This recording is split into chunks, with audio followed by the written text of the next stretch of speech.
Hello guys, आज रविवार special रे आज चिकेन तरकारी बनैबा देखा देखु। प्रथम तेल पकईकि प्रथम चीनी टी पकई तेजपत्र पकईदबा, तापर पियाज टमाटो पकईकि भल भाव में घांटीदबा। कषाला अदा रसुण पेस्ट 2 चामच पकईदबा, पकईकि भल भाव में मिक्स करदबा। एटा हूँ मसला पेस्ट, हल्दी गुंड मर्च गुंड मसला चिकेन मसला लुण पेस्टा पकईकि भल भाव में कषिदबा।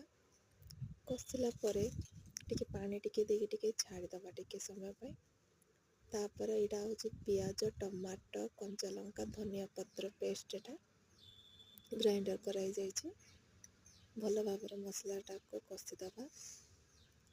भल भाव में घांटिकी पानी टिके देके टिके समय छाड़िकी यहाँ आलूटा पकईदबा। यहाँ आलू फ्राए हो जाइए आगुरी।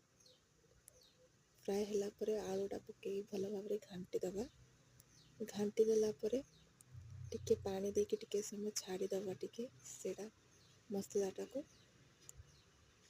देखंतु। यहाँ रहा चिकेन। चिकेन में आगुरी हल्दी गुंड मर्च गुंड मसला गुंड लुण देके रखी 20-25 मिनिट पर। तापरे यहाँ डायरेक्ट पकई कषिकी हो गला मो चिकेन तरकारी, सॉरी कुकुड़ा झोल।